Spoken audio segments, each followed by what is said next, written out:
Pengalamannya gini, jadi ketika saya masuk sebuah lembaga, saya perempuan sendiri, ada stereotip atau juga pandangan dari masyarakat masyarakat dalam arti circle tadi ya, itu beranggapan bahwa saya perempuan, saya sekretaris. Nah, itu kan tapi harus ini nggak sih Mbak, ada pembagian porsi yang jelas kalau kita ngomongin beban ganda ya.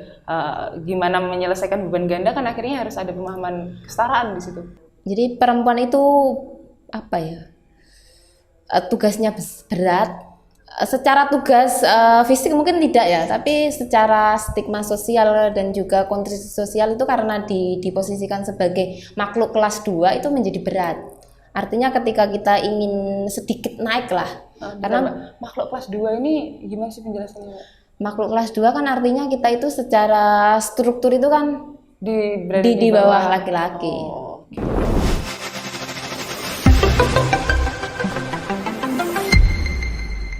Halo, jumpa lagi bareng aku Vina. Kali ini kita ketemu di Mangobar episode ke-12 dan di episode kali ini kita bakal ngebahas bagaimana perempuan, terutama perempuan-perempuan di Trenggalek itu mendapatkan stigma.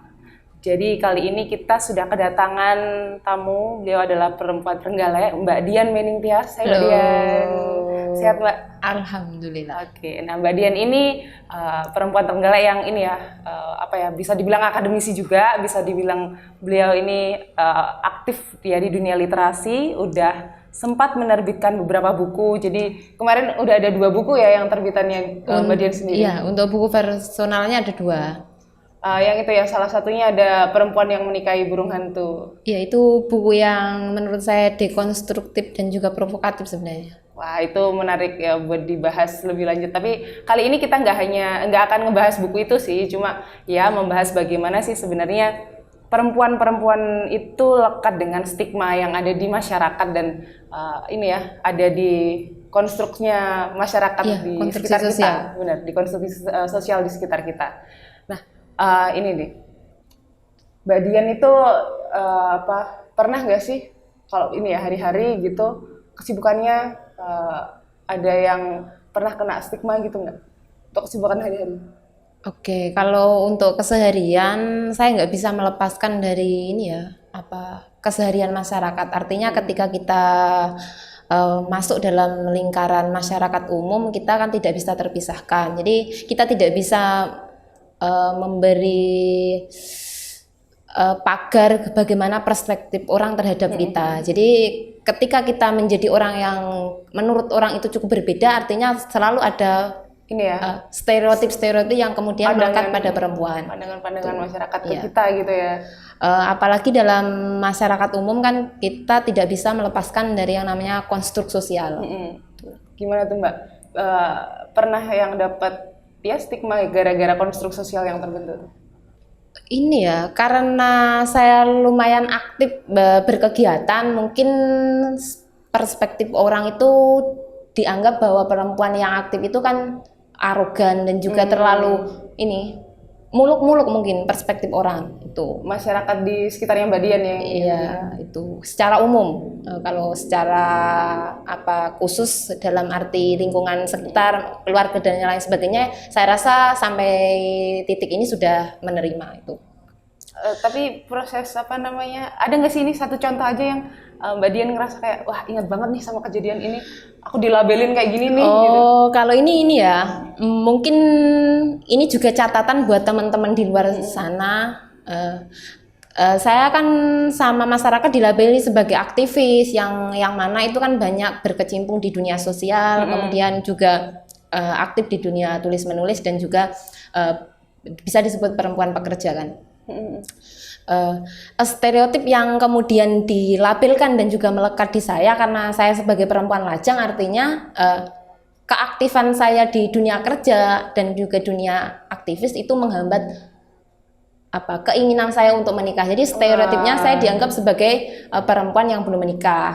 Kalau dalam masyarakat umum mungkin perawan tua ya. Wah, aku tuh udah ini ya Mbak, di usiaku yang hari ini ya, udah di usiaku yang sekarang tuh udah cukup ini, tetangga kanan kiri itu udah yang kok gak endang rabi. Padahal tua saya. Endi kok misalnya masnya kok gak digawa duwe ya apa? Iya. Kayak gitu. Jadi kayak menikah itu kayak sebuah target keumuman. Jadi kalau pandangan kita kan mungkin kita mencari orang-orang yang bisa masuk dalam kehidupan personal kita itu kan yang bisa kita ajak ngobrol. Artinya kalau dalam konteks personal kita itu belum bisa menemukan sosok itu kan kita belum berani karena kita lihat nih dunia sosial kan juga ada banyak sekali permasalahan berkaitan dengan pernikahan. Ini ya lebih ke yang gimana kita mencari orang yang setara gitu-gitu ya. Dan itu mungkin nggak dilihat orang umum sebagai pertimbangan gitu, yang jadi patokan adalah usia gitu ya. Kalau di sekitarku kayak gitu. Gimana kalau Mbak Dian tuh? Iya, secara umum kan karena kita hidup di konstruksi sosial, mungkin rentang usia sekian, misalkan saya di atas 25 tahun, itu kan dianggap sudah secara usia produktif perempuan, saya menikah kok belum menikah itu. Jadi itu akhirnya menjadi stereotip baru. Entah itu tidak laku atau kita dikasih label terlalu pilih-pilih seperti itu. Ada nggak faktor lain yang misalkan ini Mbak Dian kan ini ya untuk studinya juga udah sampai di S2 ya kalau nggak salah. Udah di S2 dan banyak loh di sekitarku itu yang sering ngasih labelnya kayak wis lapo telah arek wedok kok cah wedok kok kudu sekolah dhuwur-dhuwur. Iya, itu apa juga ya? Di Mbak Dian? Mungkin, tapi mungkin tidak sampai ke saya secara langsung ya. Tapi saya rasa itu juga menjadi salah satu hal-hal yang memperkuat stereotip tadi. Jadi artinya masyarakat umum kita masih beranggapan bahwa kesempatan belajar, kemudian hak kita untuk memilih berpendidikan itu dianggap sebagai cita-cita yang terlalu muluk-muluk. Takutnya ketika dalam masyarakat, ketika kita berpendidikan tinggi dan berkesempatan berkarir, misalnya kita akan terlalu berani di dalam keluarga dan lain sebagainya. Itu kan juga stereotip terhadap perempuan. Nah, tapi menurut saya sebagai perempuan dan juga banyak aktivitas saya yang berkaitan dengan sosial, ketika perempuan memutuskan hak untuk berpendidikan, baik itu pendidikan formal maupun pendidikan non formal ya, yang artinya kan belajar di rumah dan lain sebagainya, membaca dan lain sebagainya. Itu adalah salah satu upaya memberi nutrisi bagi diri. Jadi kita itu kan gitu ya? Akhirnya punya privilege kan. Kita punya nilai tawar apabila ada orang yang ingin menyakiti, setidaknya kita punya nilai tawar terhadap orang-orang itu. Jadi selain itu, jadi pandangan kedepannya kita kan juga dipersiapkan untuk ibu dan benar. Bagi keluarga, jadi ngedidik anak segala macam gitu. Nah, yang tadi Mbak Dian sebutin juga terlalu berani, perempuan yang punya pendidikan tinggi itu akan dianggap terlalu berani ketika udah berkeluarga kan kayak gitu ya, ada anggapan kayak gitu. Nah, itu tuh sebenarnya ini ya nggak tahu ya, aku nangkepnya kayak ada hal yang nggak seimbang karena mungkin dianggap terlalu berani. Berarti yang satunya justru berada di posisi bawah gitu, dan itu jadi ketakutan dia gitu, akhirnya memilih untuk ini ya nge-cut off orang yang dirasa lebih berani gitu. Gini, jadi kalau kita bicara mengenai kesetaraan, kita kan tidak bisa lepas dari konstruksi sosial. Jadi dalam sejarah masyarakat kita, masyarakat patriarki kan perempuan memang ditempatkan di posisi kedua, artinya kita di subordinat kan. Nah, kekhawatiran yang muncul dari pandangan-pandangan tertutup ketika perempuan kemudian punya akses lebih, itu kan kita dianggap sebagai perempuan yang bakal ngelangkai. Nah, padahal kalau menurut saya, belajar dari pengalaman orang-orang yang saya temui, ketika perempuan itu mendapat akses pendidikan, selama dia belajarnya benar, saya rasa dia justru mampu mengontrol diri. Ada banyak sekali perempuan-perempuan yang berkesempatan belajar, justru itu menopang kesejahteraan keluarga dan juga memberi akses bagi kebijakan-kebijakan yang mana itu menjadi jembatan bagi kesejahteraan masyarakat perempuan, yang lebih luas. Terutama perempuan yang lain juga. Iya. Ya. Nah, itu tadi ngomongin konstruknya masyarakat ya secara umum gitu. Kita ngomongin pendidikan yang perempuan dirasa lebih mumpuni segala macam. Padahal yang udah Mbak Dian bilang tadi, kita sebagai perempuan itu juga madrasah pertama bagi anaknya gitu kan. Nah, stigma yang muncul kayak gitu tuh kalau dari kacamatanya Mbak Dian gimana sih caranya mengatasi labeling itu tadi?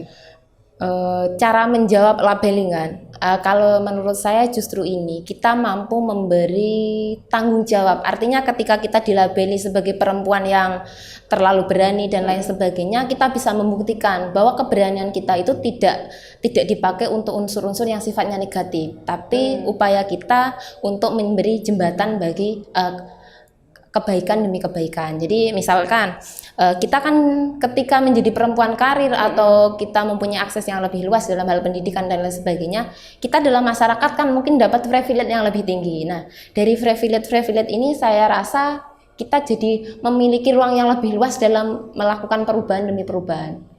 Nah, dalam skala kecilnya kan dalam diri kita sendiri. Artinya ketika kita terbentur masalah dan lain sebagainya, kalau kita itu punya wawasan yang lebih, kan kita kan juga akan cenderung lebih ini bisa mengontrol diri. Benar.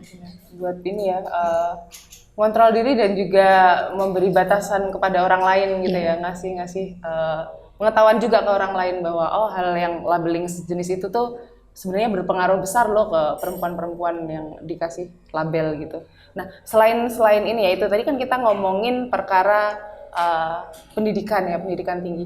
Mbak Dian nemuin hal lain nggak ya terkait stigma-stigma yang beredar di Trenggalek aja nih?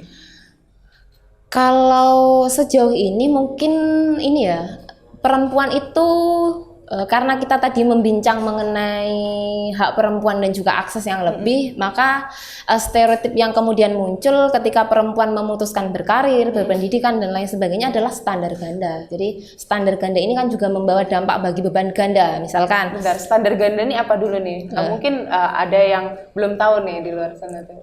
Standar ganda itu artinya kan sebuah labeling yang mana umumnya kan kepada perempuan ya, yang mana perempuan itu harus menjadi satu orang yang ahli untuk dua bidang. Jadi atau bahkan lebih ya mungkin ya. Jadi semisal karena ya, kita membincang mengenai perempuan karir, maka standar ganda ini kan dilabeli bahwa dia di tempat kerja itu dituntut untuk profesional, namun di keluarga dia juga dituntut untuk menjadi ibu rumah tangga yang piawai. Itu ini ya apa beban ganda juga ya? Iya, akhirnya itu juga membawa beban ganda karena secara psikologi perempuan kan berbeda ya.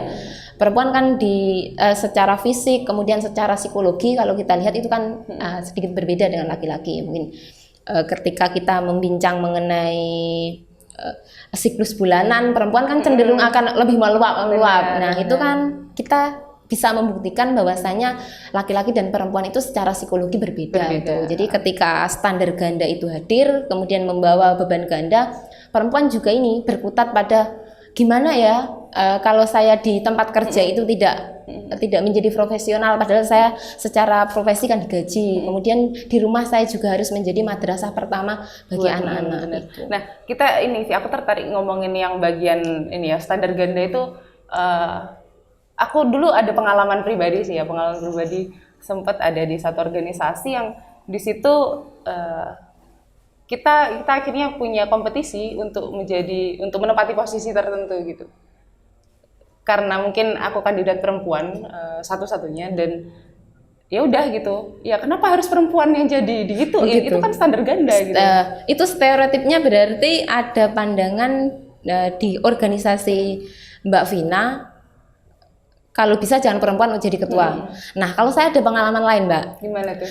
Pengalamannya gini, jadi ketika saya masuk sebuah lembaga, saya perempuan sendiri, ada stereotip atau juga pandangan dari masyarakat masyarakat dalam arti circle tadi ya, itu beranggapan bahwa saya perempuan, saya sekretaris. Wah, itu sering kan? Benar. Padahal kaitannya sekretaris itu kan kalau kita bicara mengenai ruang profesional itu kan keahlian. Kalau kita dalam konteks kepribadian kita cenderung bisa jadi leader kan, kita tidak masalah kan jadi pemimpin. Atau kalau kita misalkan punya kapasitas di bidang lapangan, kita mungkin jadi orang lapangan, tidak harus jadi sekretaris karena sekretaris ini kan juga kualifikasi keahlian tertentu. Tidak harus perempuan itu. Mungkin lebih ke orang yang cenderung dia punya ketelitian khusus gitu-gitu. Ketelatenan, kemudian juga secara administrasi juga mampu. Saya termasuk orang yang ini ya, males kalau berhubungan dengan administrasi gitu. Sama. Ya gitu, jadi nggak cocok ditempatin di sekretaris gitu. Sama saya juga enggak. Jadi artinya itu juga menjadi pertanyaan saya. Ketika saya masuk dalam sebuah lembaga kemudian ditempatkan sebagai sekretaris bukan karena kapasitas ya, tapi karena saya perempuan, itu menjadi pertanyaan. Apa di luar sana juga seperti ini? Padahal ketika kita bercermin misalkan, oh keahlian saya bukan itu. Lanjut aja Mbak. Oke, monggo. Tidak apa-apa. Kayak gitu. Jadi apa ya, banyak banget Mbak. Aku nemuin stigma-stigma yang beredar terus di masyarakat dan juga di lingkungan dulu tempat kuliah gitu. Ya itu salah satunya itu. Terus kalau yang belakangan ini muncul gitu karena kan aktivitasku ya di lapang itu ini pulang malam. Oh, pulang malam. Pulang malam segala macam itu jadi cewek kok pulang malam gitu, itu sering banget terjadi gitu. Kenapa gitu loh? Kenapa kok nggak dibolehin? Jadi gini, ini sejauh yang saya lihat ya, kalau kita bicara mengenai kesetaraan gender, kemudian hak perempuan, mungkin secara umum hak kita itu kan sudah hampir sama. Kalau tadi Mbak Bina membincang mengenai kuliah dan lain sebagainya, maka hak perempuan dan laki-laki itu kan sekarang sudah sama. Perempuan juga berkesempatan kuliah, perempuan berkesempatan menjadi pemimpin di organisasi dan lain sebagainya. Tapi stereotip terhadap perempuan itu kan tidak lepas. Misalkan ketika kita bicara mengenai kuliah, hak perempuan dan laki-laki untuk kuliah sama. Tapi stereotip perempuan ketika mengerjakan tugas malam itu akan sangat berbeda dengan laki-laki. Nah, maka irisannya yang menjadi PR kita bersama ya ini stereotip. Padahal kalau kita bicara fair-fairan ya, mungkin di tempat kerja, di tempat kelompok, karena kita bicara mengenai kuliah tadi, kita itu benar-benar mengerjakan secara tanggung jawab profesi kan kita sama dengan laki-laki, tapi ini kan stereotip di masyarakat pulang malam itu. Ya tadi kan kita ini ya ngomongin tentang ruang aman perempuan, jadi kayak aku tuh ngerasa wah ini jangan-jangan emang perempuan ini nggak ada ini ya ruang yang aman gitu untuk kita pergi malam, pergi jauh gitu. Apa kira-kira yang bisa ngebikin itu gitu? Ini ya, sebenarnya ketika stigma dan juga stereotip perempuan malam misalkan, bukan perempuan malamnya tapi perempuan pulang malam. Itu kan sebenarnya ada aspek perlindungan terhadap perempuan. Ada irisan di situ. Masyarakat beranggapan menjaga marwah perempuan, tidak terlalu keluar batas itu. Cuma kan kita juga harus membedah juga keluar malam di sini itu artinya apa? Konteksnya apa? Karena tidak sedikit perempuan pekerja kita di luar sana itu yang mencukupi keluarganya itu juga beraktivitas di malam hari. Benar. Ya. Nah itu cukup inilah untuk lingkungan sekitar kita, apalagi kan di Trenggalek cenderung pedesaan ya. Itu mungkin masih inilah pemikirannya orang-orang di sekitar saya itu masih yang kayak membatasi banget gitu menurut. Dan secara biologis fisik perempuan itu kan memang ini cenderung riskan apabila terjadi hal-hal yang tidak aman, mungkin dalam konteks tertentu perempuan itu kan membawa dampak berlapis itu. Misalnya kasus pemerkosaan dan lain sebagainya kan perempuan lebih berdampak. Maka ketika kita bicara mengenai pemahaman kesetaraan, kemudian ruang aman perempuan, kita tidak hanya bicara berkutat antar perempuan. Sebenarnya ini juga penting untuk didengar laki-laki, karena apa? Karena mitra bermasyarakat, partner hidup, kita itu kan tidak lepas dari laki-laki perempuan. Itu dua gender aja dulu ya. Salah satu dua gender itu kan laki-laki perempuan misalkan. Ketika kita hanya perempuan harus gini, sementara laki-laki tidak pernah mendengarkan keluh kesah ini kan ini juga problematis lagi. Iya sih, maksudnya akhirnya dia nggak bisa memahami kondisi kita, kebutuhan kita gitu ya. Padahal ketika kita keluar, kalau kita bicara konteks positif ya, kita itu kan ada tanggung jawab yang menjadi amanah kita. Misalkan tadi tugas kelompok, kemudian berorganisasi, misalkan perempuan-perempuan pekerja yang harus menjadi tulang punggung keluarga itu juga pulang malam. Benar. Nah itu yang perempuan yang menjadi tulang punggung keluarga, dia juga nyambung lagi tadi ke akhirnya dia punya beban ganda gitu, beban ganda di rumah gitu. kalau menurut ini ya pengamatannya Mbak Dian sejauh ini, gimana sih sebenarnya beban ganda itu bekerja dan apa sih yang harusnya kita bisa rombak konstruknya dari beban ganda ini tadi?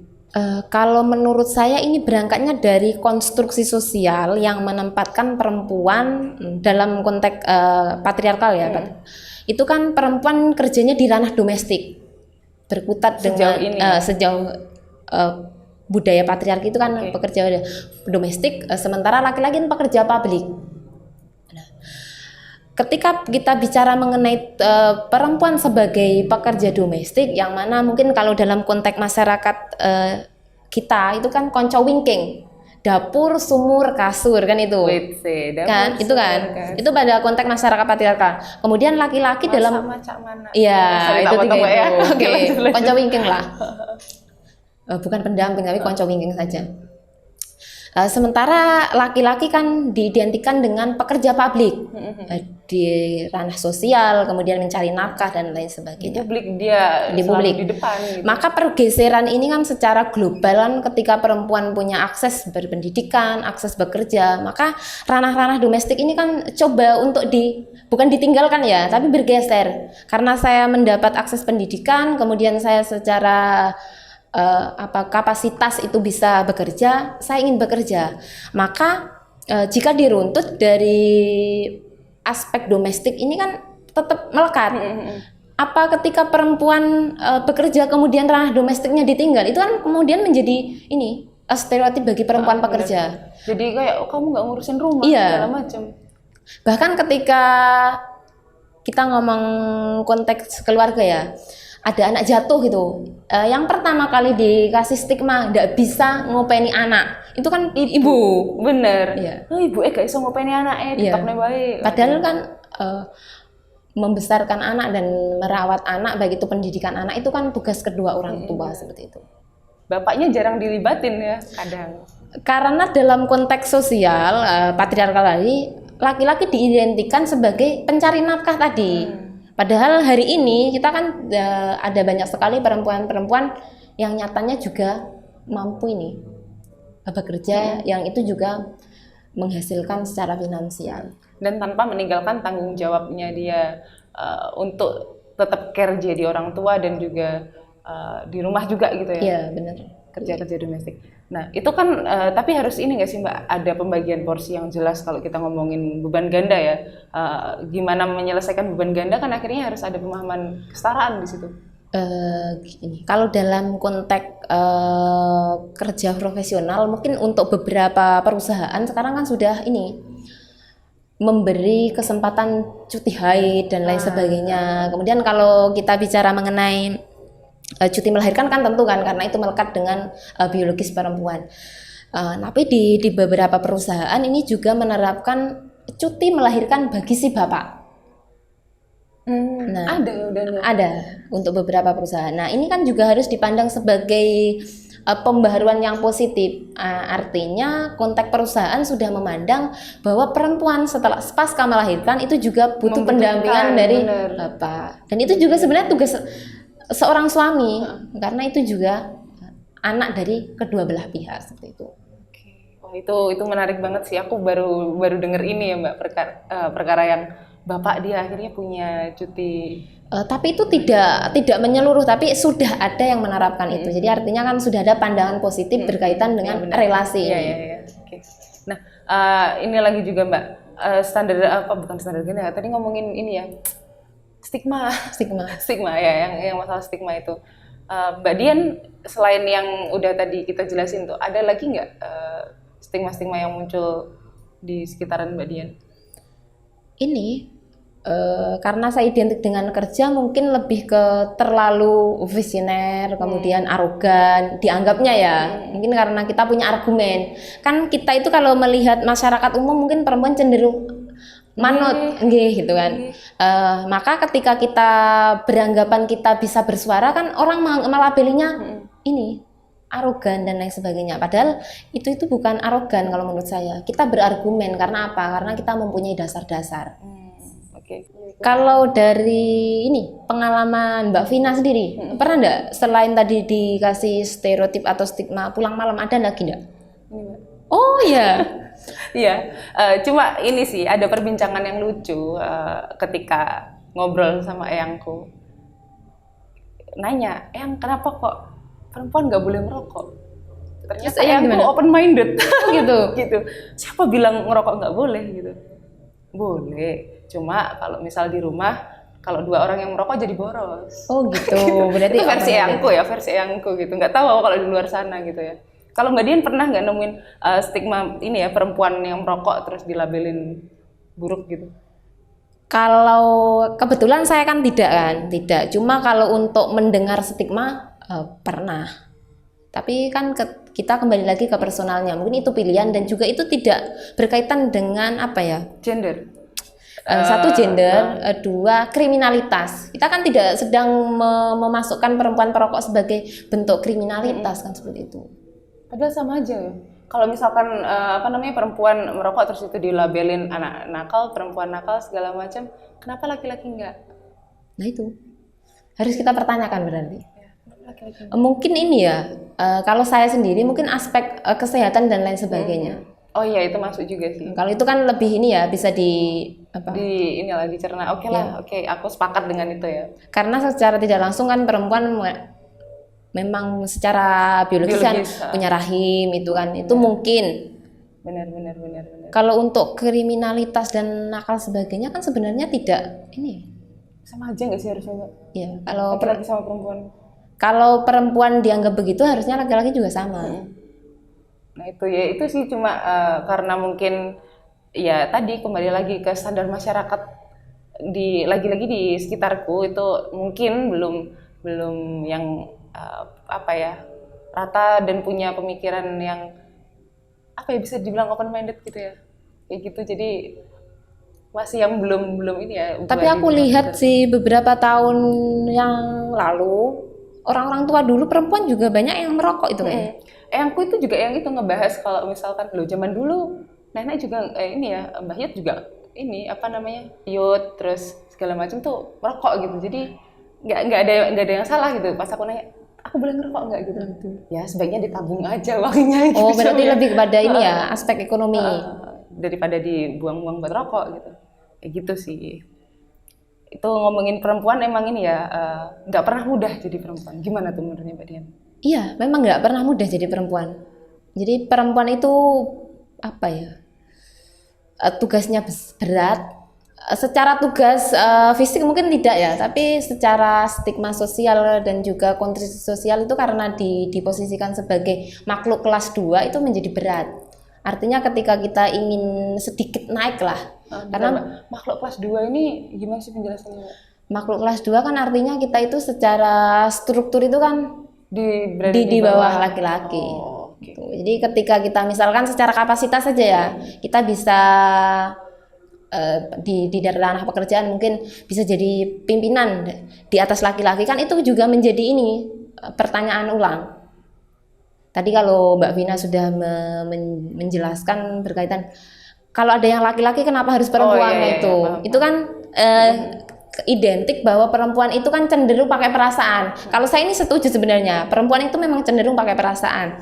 Maka ketika memimpin yang dikhawatirkan kan baper, kemudian keputusan-keputusan itu hanya didasarkan pada perasaan, tidak logis. Itu saya setuju. Cuma kalau kita bicara mengenai kapasitas, kemudian keahlian, kan ada perempuan-perempuan yang bekerja di ranah keahlian. Itu kan itu juga nggak fair juga bagi si perempuannya seperti itu. Tapi kalau misalnya ngomongin ini ya profesional perempuan yang memimpin, kurasa kalau yang ngomongin perasaan itu bisa sih Mbak, bisa dikesampingkan ya. Kalau versiku ya, versiku itu bisa dikesampingkan. Artinya kan gini, kita kan tidak bisa memisahkan bahwasanya kita punya hati dan juga logika. Maka ketika kita sudah tadi kan awal-awal saya bicara nutrisi pikiran.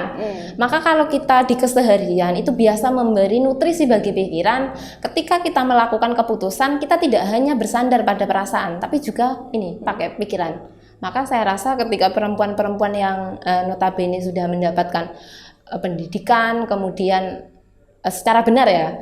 Kemudian juga ini bisa memfilter hal-hal terkait, itu saya rasa ketika melakukan keputusan dan kebijakan itu juga tidak hanya berdasarkan perasaan, tapi juga ini tadi pikirannya yang diperoleh dari pendidikan dan juga pembelajaran. Itu menurutku justru jadi menguat ya, soalnya pertimbangan perasaan itu cenderung bisa lebih manusiawi gitu. Iya. Jadi kalau misalkan by logic aja dia bakal cut off gitu, langsung saklek gitu. Mungkin kalau perempuan masih ada pertimbangan lain. Itu menurutku lebih menguntungkan juga ya. Nah, akhirnya kan kita mencoba, kalau saya sepakat bahwasanya perasaan yang dimiliki perempuan, meskipun dari beberapa sisi itu dianggap sebagai kelemahan, misalnya perempuan gampang nangis, gampang baper, tapi di satu sisi itu kelebihan. Kita tidak bisa menampik bahwasanya perempuan secara alami itu kan dipersiapkan sebagai calon ibu. Maka kondisi-kondisi psikologi yang gampang nggak tega, kemudian gampang perasa, itu kan juga salah satu aspek penunjang kedepannya dia sebagai ibu. Oke, masuk akal. Ya sih Mbak, kemarin juga sempat ini sih ada di salah satu titik konflik di Jawa Timur ketika terjadi chaos, yang maju paling depan tuh perempuan-perempuan ya Mbak. Lalu aku tanya, kenapa Bu yang maju malah perempuan-perempuan ya Bu? Nggak takut ini kena pukul segala macam? Ya enggak lah Mbak, ini justru mereka nggak akan berani melukai perempuan karena perempuan nggak akan yang menyulut emosi yang baku hantam fisik gitu. Iya, dalam satu aspek ketika perempuan maju ke depan itu kan memang perempuan cenderung mungkin pakai ini ya bahasa verbal aja kan, bukan gerakan-gerakan yang sifatnya fisik. Nah, di sisi yang lain ketika upaya terjadi misalnya konflik, orang akan menghalau perempuan atau main fisik terhadap perempuan, itu kan juga perempuan dilindungi. Artinya itu ada keuntungan tersendiri bagi perempuan, terlepas dari isu-isu yang ingin diangkat. Artinya perempuan lebih peka. Misalkan membincang mengenai isu lingkungan hidup, perempuan kan lebih peka karena di dalam konteks keberhidupan tadi kan saya bilang kerja-kerja domestik, maka misalnya kesulitan air dan lain sebagainya, perempuan akan lebih merasakan gitu. Maka di satu sisi selain upaya untuk menyuarakan hak hidup dan juga sesuatu yang punya dampak, ketika terjadi konflik orang melukai perempuan itu kan sendiri ini terbatasi oleh hak perempuan. Perempuan kan dilindungi kan secara hukum internasional dan juga anak-anak. Nah itu juga bisa nyambung ke Bumi aja itu digambarkan sebagai sosok ibu ya, gitu. Ibu bumi. Nah, gimana tuh Mbak? Iya, kayaknya sempat disentil-sentil di beberapa tulisannya Mbak Dian di Galea.co juga kalau nggak salah. Iya, kecenderungan perempuan dengan bumi itu memang memiliki sedikit ini ya, bukan sedikit tapi kesamaan. Jadi kita sering mendengar ibu bumi. Kenapa kemudian itu disandingkan menjadi satu kesatuan, satu frasa? Baik ibu dan juga bumi itu kan tugasnya tempat tumbuh. Kalau perempuan melahirkan, kemudian kalau bumi kan tempat tumbuh. Kemudian bumi dan juga perempuan itu kan sifatnya merawat. Apa yang ditanam itu yang akan dirawat kan seperti itu. Maka ketika terjadi kerusakan demi kerusakan yang berdampak pada bencana, sebenarnya itu kan bentuk luapan dari bumi yang sudah tidak mampu. Itu juga bisa berarti ketika perempuan ini dia punya punya kondisi-kondisi yang timpang, sama aja dong, dia tidak akan bisa merawat, tidak akan bisa mengayomi segala macam seperti analogi ibu bumi tadi. Nah, analogi ibu bumi ini juga berlaku seperti ini. Jadi ketika dalam konteks sosial mungkin kan manusia beranggapan bahwa bumi atau alam itu sebagai subjek. Mereka secara secara pragmatis itu merasa bisa mengelola secara penuh alam, tidak punya nyawa kan seperti itu. Maka kemiripan ini juga terjadi pada perempuan. Gimana itu? Perempuan itu kan juga ditempatkan sebagai makhluk kelas 2. Ya, jadi misalnya kita bicara mengenai konteks godaan terhadap perempuan. Perempuan kan diidentikan sebagai objek, bukan subjek. Godaan terhadap perempuan. Iya. Ketika laki-laki menggoda perempuan misalkan di jalan. Kan tidak pernah ada pertanyaan, bersedia atau tidak. Konsen dulu enggak? Tidak ada konsen kan di sana. Maka itu kan juga upaya menyamakan perempuan di situ sebagai objek saja, objek goda-godaan dan lain sebagainya. Tuh. Kemudian kebertumbuhan perempuan juga kadang dikelola secara apa ya? Tanpa pertimbangan. Jadi artinya misalkan perempuan diperkosa dan lain sebagainya. Itu kan juga upaya memposisikan perempuan sebagai objek tadi. Maka ada kesamaan antara perempuan dan juga bumi. Itu. Selain itu, ketika kita bicara mengenai kerusakan alam, maka perempuan ini memiliki dampak yang lebih berlapis. Kalau kita bicara mengenai masyarakat patriarki, karena apa? Misalkan tadi saya menyebut sebagai konco wingking, misalkan macak, manak, masak, masak dan mencuci misalkan saja, itu kan kebutuhan akan air dan lain sebagainya banyak. Kalau itu laki-laki misalkan ditempatkan sebagai anggota keluarga yang mencari kebutuhan hidup, mencari finansial. Perempuan kan di sini berlaku untuk memenuhi ini. Ketika air tidak ada, maka akan kerja 2 kali. Itu dalam proses teknis saja. Itu dampak yang muncul. Dampak ya, kan berlapis. Berlapis. Kemudian kebertubuhan perempuan. Kita mengenal siklus menstruasi, terus kemudian nifas, kemudian secara biologis perempuan. Konstruknya juga berbeda dengan laki-laki, maka gitu. ketika alam merusak, air itu menjadi tidak higienis lagi, maka secara fisik itu akan lebih riskan. Makanya perempuan hamil dan lain sebagainya itu kan cenderung akan mengalami ini dampak berlapis. Misalkan dalam banjir, perempuan hamil kan juga ketika terjadi banjir itu kan juga dampaknya berlapis itu bagi si ibu dan juga bagi si anak. Benar. Dan itu tadi nggak lepas gitu loh, itu semua nggak lepas dari stigma, kemudian stigma juga bentuk konstruk sosial segala macam membatasi, kemudian hingga ke beban ganda segala macam dan dampak yang berlapis itu tadi. Cukup panjang banget bahasannya. Kemudian ini perlu ditekankan bahwasanya ketika kita bicara mengenai kesetaraan gender, kemudian bicara mengenai isu-isu perempuan, sebenarnya kita itu tidak ingin eksklusifkan perempuan sebagai sosok yang utama. Kita tetap harus memberi penghormatan bagi gender yang lainnya, bagi laki-laki salah satunya. Karena secara langsung dan tidak langsung, sadar dan tidak sadar, dalam kehidupan kan kita itu tidak bisa dilepaskan dari keduanya. Jadi harus ada kemitraan. Betul. Jadi ketika wacana, isu, kemudian keluh kesah di masyarakat ini kita suarakan, baik laki-laki dan perempuan itu juga harus mendengarkan dan juga harus sadar. Artinya ini ketika misalkan perempuan terdampak ketika alam rusak, ini juga isu untuk keluarga juga, tidak hanya untuk perempuan. Karena laki-laki juga. Iya, karena perempuan ini penopang keberlanjutan ini generasi bagi anaknya dan juga mungkin suplai terhadap konsumsi di dalam keluarga. Oke, emang kompleks banget ya perkara perempuan dan gimana susahnya jadi perempuan. Menurutnya Mbak Dian sepakat nggak sama kata-kata menjadi perempuan itu susah? Sebenarnya kalau menurut saya bukan susah ya, tapi diksinya saya ganti menantang.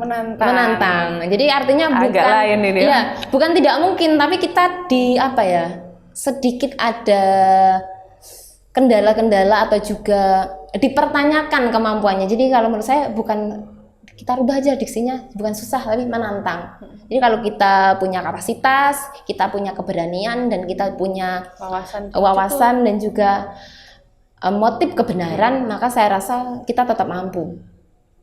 Dan emang harus seperti itu ya. Dan kuncinya mungkin tidak hanya untuk diri sendiri. Maka ketika kita bicara mungkin di sini, kita bekerja di lapangan dan juga mungkin Mbak Vina riset dan lain sebagainya. Tujuannya kan bukan untuk personal saja, tapi ada banyak perempuan yang suaranya lirih, tapi ingin kita gemakan kan, seperti itu. Oke, benar. Dan tapi emang ya semua itu emang harus dimulai dari diri sendiri, kesadaran person menyadari bahwa hidup memang harus setara. Bagaimana porsi perempuan dan juga laki-laki itu emang harus dibicarakan baik-baik ya, harus dibicarakan biar nggak timpang di rumah dan juga mungkin ya di lingkungan sekitar kayak gitu. Dan mungkin Mbak Dian ada closing statement? Closing statementnya upaya kita tidak sedang ingin menyamakan, tapi mensetarakan. Jadi kalau di masyarakat itu ketika kita bicara mengenai isu gender dan lain sebagainya, orang kan mungkin terpantik untuk ya tidak bisa disamakan karena kita memang tidak ingin menyamakan. Baik laki-laki dan perempuan itu kan punya kekhususan.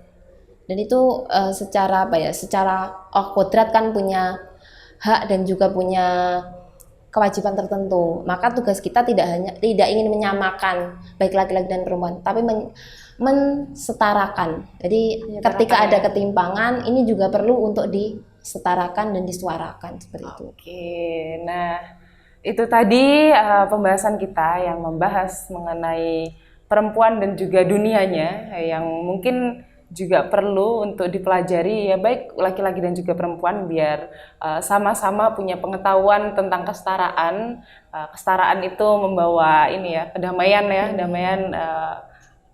Kita bisa bikin lingkungan yang aman baik bagi perempuan dan juga laki-laki. Kita tidak terlalu membebani laki-laki dengan porsi-porsi yang cenderung maskulin dan berat. Dan menurutku pembahasan ini cukup ini ya menarik dan mungkin kalau kalian mau diskusi lebih lanjut mengenai isu perempuan di Trenggalek terutama ya bisa lanjut di kolom komentar atau juga bisa kontak Mbak Dian langsung. Kurasa Mbak Dian terbuka banget ya.